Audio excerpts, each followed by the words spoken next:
Hello বন্ধুরা, আমরা কিন্তু খিচুড়ি কম বেশি সবাই পছন্দ করি। আর তা যদি হয় একটু নরম নরম সবজি খিচুড়ি তাহলে কিন্তু মন্দ না, তাই না?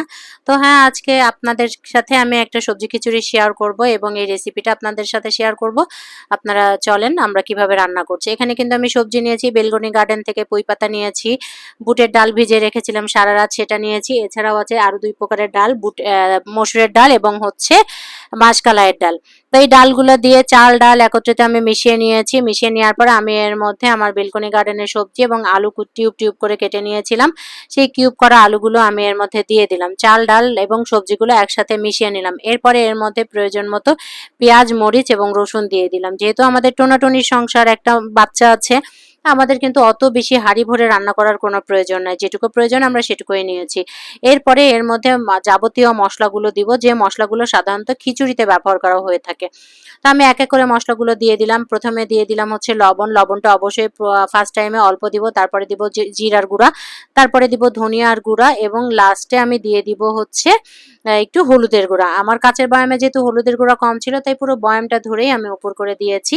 মনে হচ্ছে অনেক হলুদের গুঁড়া দিয়েছি, না, এগুলো সব মশলাগুলোই কিন্তু আমার হোমমেড, একটু বাহির থেকে কেনা না। এবার দিলাম হচ্ছে একটু দারুচিনি এবং সাদা ফল, এগুলো দিয়ে তারপরে আমি এর মধ্যে সরিষার তেল দিব। যেহেতু আমরা সরিষার তেলে রান্না করি, আমার সরিষার তেলটাও কিন্তু আমার ঘানি ভাঙানো সরিষার তেল ইউজ করি এবং আমি বানায় নিয়ে আসি।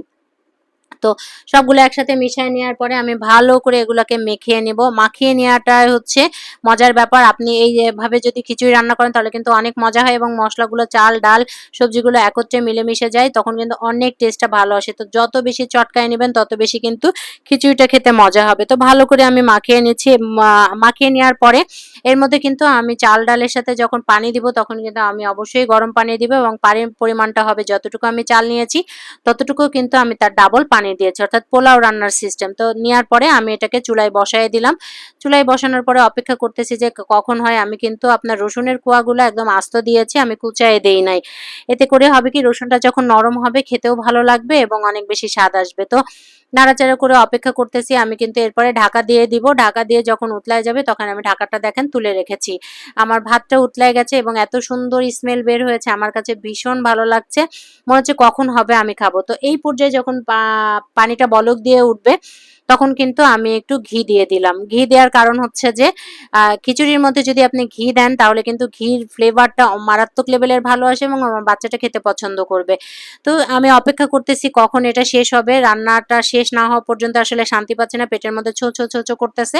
এ পর্যায়ে কিন্তু আমার রান্নাটা ফাইনালি অনেকটা হয়ে গেছে, মানে আর একটু পানি আছে, এটাকে আমি মুছাইতে দিব।